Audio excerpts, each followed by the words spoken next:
হুম।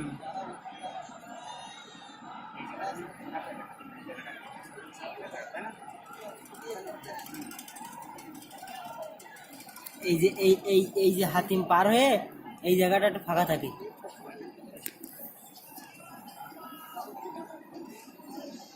এখনো কিন্তু হালকা ফাঁকা আছে, কিন্তু এইদিকে এই যে এই মুখটায় চাপ থাকে বেশি।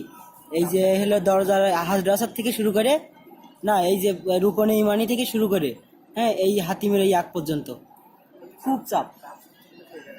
মানে ও তো চাপ বেশি তো হলো হাজরাসাদের ওখানে তো খুব চাপ।